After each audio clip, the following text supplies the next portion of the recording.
प्रश्नावली 6.4 का 5वां प्रश्न में लिखा हुआ है, एक त्रिभुज ए बी सी की भुजाओं ए बी सी और सी ए के मध्य बिंदु क्रमशः डी ई और एफ है। त्रिभुज डी ई एफ और त्रिभुज ए बी सी के क्षेत्रफल का अनुपात ज्ञात कीजिए। क्या दिया हुआ है कि एक त्रिभुज ए बी सी, जैसे कि ये एक त्रिभुज है ए बी सी और भुजा ए बी, भुजा बी सी और भुजा ए सी। भुजा ए बी में डी बिंदु है, भुजा बी सी में ई बिंदु है, भुजा ए सी में एफ बिंदु है। और ये जो बिंदु है ये उस भुजा का मध्य बिंदु है, जैसे कि डी ए बी भुजा का मध्य बिंदु है, ई बी सी भुजा का मध्य बिंदु है और एफ ए सी भुजा का मध्य बिंदु है। अब हमें त्रिभुज डी ई एफ इन तीनों को मिला देते हैं, बिंदु डी ई एफ को जोड़ देते हैं, तब वह एक त्रिभुज बन जाता है।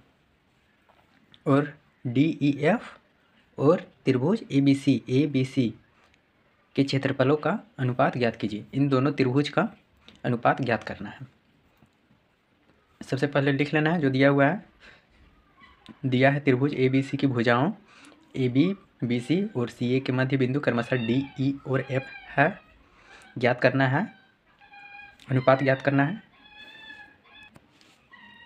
कि एरिया ऑफ त्रिभुज डी ई एफ बटा एरिया ऑफ त्रिभुज ए बी सी कितना होगा, या इसको ऐसे भी लिख सकते हैं, एरिया ऑफ त्रिभुज डी ई एफ अनुपात एरिया ऑफ त्रिभुज ए बी सी, ये कितना होगा ये ज्ञात करना है।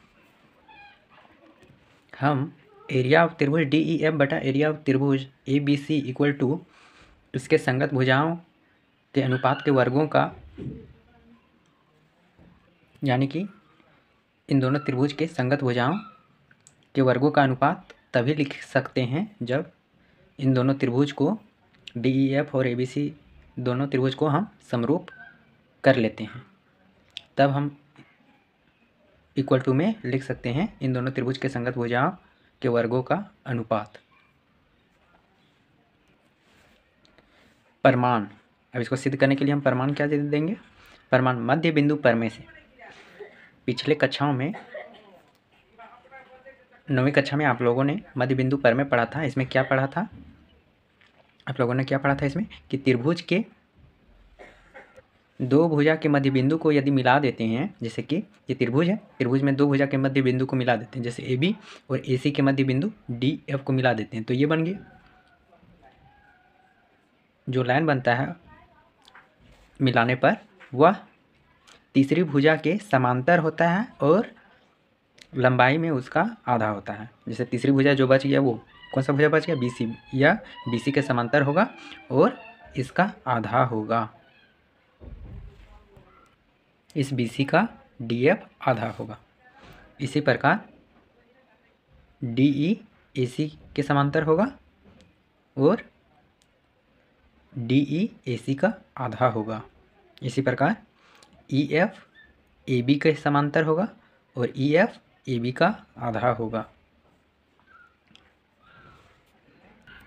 हम लोगों ने देखा कि डी एफ बी सी के समांतर है, इसका मतलब यह है कि डी एफ बी ई के भी समांतर है और डी एफ ई सी के भी समांतर है। डी एफ बी ई के समांतर है और डी एफ ई सी के भी समांतर है। चतुर्भुज बी डी एफ ई में देखिए,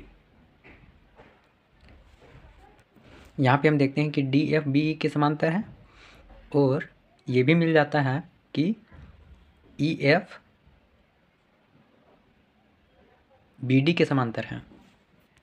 क्यों? क्योंकि ई एफ ए बी के समांतर है, इसलिए ई एफ बी डी के भी समांतर होगा और ई एफ डी ए के भी समांतर होगा, इसलिए यह एक समांतर चतुर्भुज बन गया। इसी प्रकार ये चतुर्भुज भी समांतर चतुर्भुज बन जाएगा और इसी प्रकार ये चतुर्भुज एक समांतर चतुर्भुज बन जाएगा। प्रमाण में हम लिखेंगे मध्य बिंदु प्रमेय से E F equal to half A B, E F equal to half A B हो जाएगा, E D equal to half C A, E D equal to half C A का आधा हो जाएगा और D F equal to half B C, D F B C के half हो जाएगा। उसके बाद डी एफ समांतर होगा बी सी के, डी एफ समांतर होगा बी सी के, ई डी समांतर होगा सी ए के, ई डी समांतर होगा सी ए के, एफ ही समांतर होगा ए बी के, एफ ही समांतर होगा ए बी के। इसलिए चतुर्भुज बी डी एफ ही चतुर्भुज सी ई डी एफ और चतुर्भुज ए एफ ई डी समांतर चतुर्भुज हैं। क्यों? क्योंकि समांतर चतुर्भुज में सम्मुख भुजा समांतर होता है। यहाँ पे बी डी समांतर ई एफ है, डी एफ समांतर बी ई है, इसलिए ये भी समांतर चतुर्भुज हो गया। इसी प्रकार इस चतुर्भुज में ई सी समांतर डी एफ है और डी ई समांतर एफ ई है, इसलिए ये भी एक समांतर चतुर्भुज बन गया। उसी प्रकार यहाँ पे डी ई समांतर ए एफ है और ए डी समांतर एफ ई है, इसलिए ये भी एक समांतर चतुर्भुज हो गया। अब आगे समांतर चतुर्भुज बी डी एफ ई में कोण बी इक्वल है कोण डी एफ ई की। देखिए समांतर चतुर्भुज बी डी एफ ई, ये रहा चतुर्भुज बी डी एफ ई। ये चतुर्भुज में कोण बी, ये कोण किसके बराबर है? कोण डी एफ ई के, क्यों? संगत कोण बराबर होता है। इसी प्रकार चतुर्भुज देखिएगा सी ई डी एफ में तो कोण सी, ये कोण एफ डी ई के बराबर होगा, इस कोण के बराबर होगा।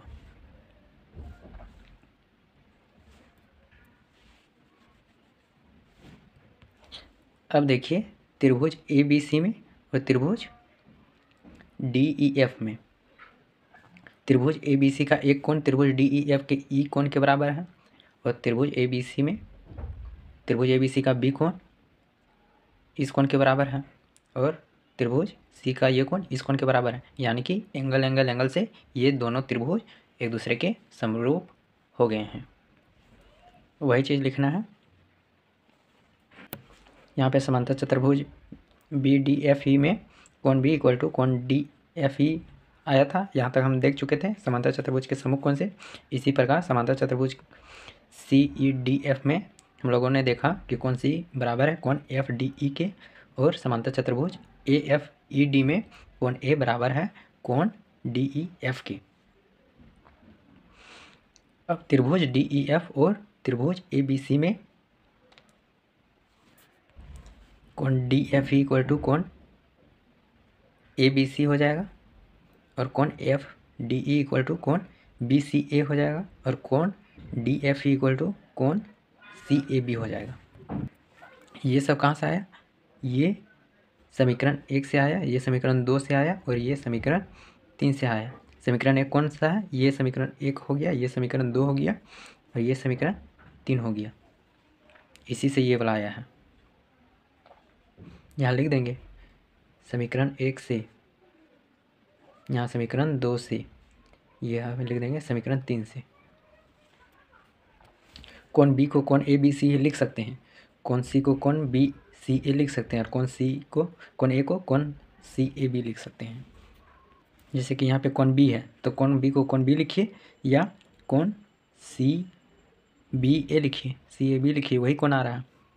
कोण ए को कोण ए लिखिए या कोण सी ए बी लिखिए। कोण सी को या तो कोण सी लिखिए या तो कोण बी सी ए लिखिए, यही कोण आ रहा है। वही चीज़ लिखा हुआ है वहाँ पे, यहाँ पे यही चीज़ लिखा हुआ है। इसलिए अब त्रिभुज ई एफ डी समरूप हो जाएगा त्रिभुज ए बी सी के। एंगल एंगल एंगल समरूपता से त्रिभुज ई एफ डी वही है, त्रिभुज ई एफ ही है त्रिभुज ई एफ डी, दोनों त्रिभुज एक ही है। ये किसके समरूप है? त्रिभुज ए बी सी के। इसको ऐसा इसलिए लिखा गया क्योंकि ई ए के समरूप है, एफ बी के समरूप है और डी सी के समरूप है, इसलिए त्रिभुज ई एफ डी समरूप त्रिभुज ए बी सी लिखा गया है। अब दोनों का अनुपात लिखेंगे। एरिया ऑफ त्रिभुज ई एफ डी और एरिया ऑफ त्रिभुज A B C. Area of त्रिभुज ई एफ डी इक्वल है त्रिभुज DEF के, क्योंकि दोनों एक ही है, केवल खाली नाम चेंज कर दिए। यहाँ पे DEF लिया है, शुरू में D लिए हैं, उसके बाद E लिए हैं, उसके बाद F लिए हैं, यहाँ पे EFD लिए हैं। यहाँ पे देखिए DEF वही है, DEF और EFD। हम DEF के जगह हम EFD ले लिए हैं, दोनों तो एक ही है। इक्वल टू करेंगे तो इसका संगत भुजाओं के अनुपात के बराबर होगा। अगर संगत भुजा EF लेते हैं, EF इक्वल बट EF का स्क्वायर हो जाएगा, उसी प्रकार इसका AB का स्क्वायर करेंगे। संगत भुजा इसका EF है और इसका AB है और उसका स्क्वायर के बराबर होता है, इसलिए यहाँ पे EF स्क्वायर बटा AB। EF स्क्वायर हम लोगों ने निकाला था 1/2 AB का स्क्वायर है। EF 1/2 AB है और EF का स्क्वायर है, इसलिए इसका भी स्क्वायर हो जाएगा। AB स्क्वायर, नीचे AB स्क्वायर आ गया। मध्य बिंदु पर में से आया था EF equal to half AB, वही चीज़ यहाँ पे लिखा हुआ है EF की जगह पर 1/2 AB, और ये EF का स्क्वायर है, इसलिए इसका भी स्क्वायर हो जाएगा। बटा में AB स्क्वायर इक्वल टू इसका स्क्वायर करेंगे तो 1/4 AB स्क्वायर बटा AB स्क्वायर आ जाएगा। अब इक्वल टू करेंगे AB स्क्वायर बटा 4 बटा में AB स्क्वायर आ जाएगा। नीचे AB स्क्वायर है, इसको बे बटा में 1 लिख सकते हैं। अब ये क्या होता है कि ये पलट जाता है, यानी कि AB स्क्वायर बटा 4 इसको लिख देंगे और इसको पलट करके इससे गुना कर देंगे, यानी कि शुरू में ऊपर में जो लिखा हुआ है उसको लिख देंगे AB स्क्वायर बटा 4 इंटू इसको पलट के लिख देंगे 1/AB स्क्वायर। अब AB स्क्वायर कट गया, क्या बचा 1/4 बचा, यानी कि एरिया ऑफ ट्रायंगल EFD बटा एरिया ऑफ ट्रायंगल यानी कि त्रिभुज ABC इक्वल टू 1/4, यानी कि अनुपात निकालेंगे एरिया ऑफ त्रिभुज EFD अनुपात एरिया ऑफ त्रिभुज ABC इक्वल टू 1/4। इसको फिर आगे लिख दीजिए, एरिया ऑफ त्रिभुज DEF अनुपात एरिया ऑफ त्रिभुज ABC इक्वल टू 1/4। यही आंसर हो जाएगा। यहाँ पे लिख सकते हैं, चूँकि त्रिभुज DEF इक्वल है त्रिभुज EFD के, ये इसका उत्तर हो जाएगा। झारखंड बोर्ड में यह प्रश्न ना के बराबर पूछा जाता है, लेकिन ऐसा ही प्रश्न निर्देशांक ज्यामिति में है, वहाँ से ऐसा ही प्रश्न को पूछा जाता है। एक प्रश्न मिलेगा ऐसा ही, या बिल्कुल यही प्रश्न होगा उसमें, वो प्रश्न एग्जाम में पूछा जाता है, लेकिन ये प्रश्न ना के बराबर पूछा जाता है झारखंड बोर्ड में। अब अगला प्रश्न 8वां प्रश्न की ओर बढ़ते हैं, बाकी को स्किप कर देते हैं क्योंकि 6ठा और 7वां प्रश्न झारखंड बोर्ड में बहुत ही कम पूछा जाता है ना के बराबर, इसलिए अब अगला प्रश्न की ओर बढ़ते हैं। 8वां प्रश्न जो कि इम्पोर्टेंट है, यहाँ से प्रश्न आता है। इसमें लिखा हुआ है सही उत्तर चुनिए और अपने उत्तर का औचित्य दीजिए। ABC और BDE दो समबाहु त्रिभुज इस प्रकार हैं कि D भुजा BC का मध्य बिंदु है। त्रिभुजों ABC और BDE के क्षेत्रफलों का अनुपात है। कौन सा अनुपात है वो निकाल के यहाँ पे ऑप्शन को टिक करना है। यहाँ पे क्या दिया गया है कि दिया है यहाँ पे कि त्रिभुज ABC तथा त्रिभुज BDE समबाहु त्रिभुज है। ABC और BDE एक समबाहु त्रिभुज है तथा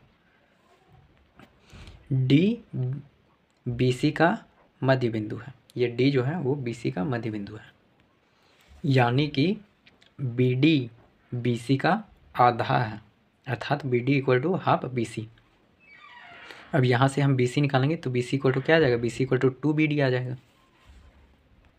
और हमें ज्ञात क्या करना है, ज्ञात करना है एरिया ऑफ ABC अनुपात एरिया ऑफ BD कितना होगा। सबसे पहले हम प्रमाण देंगे कि त्रिभुज ABC समरूप है त्रिभुज BDE के, क्योंकि हम जानते हैं कि समबाहु त्रिभुज सभी समबाहु त्रिभुज क्या होते हैं, समरूप होते हैं एंगल से, क्योंकि सभी समबाहु त्रिभुज में प्रत्येक कोण 60-60 डिग्री का होता है, इसलिए ये दोनों त्रिभुज समरूप हो गए हैं। अब जब समरूप हो गए हैं इसलिए एरिया ऑफ त्रिभुज ABC बटा एरिया ऑफ त्रिभुज BDE इक्वल टू इसके संगत भुजाओं का स्क्वायर का अनुपात कर देंगे। BC का स्क्वायर बटा BD का स्क्वायर पर मैं 6.6 से। त्रिभुज में BC क्यों चुने हैं? क्योंकि BC इक्वल टू है 2BD के, BD 2BD का, यानी कि इस त्रिभुज, बड़ा त्रिभुज और छोटा त्रिभुज के बीच में इसी भुजा का माप, इन्हीं दोनों भुजा का माप दिया हुआ है। और ये दोनों भुजा संगत भुजा भी है एक दूसरे के। हालांकि समबाहु त्रिभुज है, कोई भी भुजा किसी के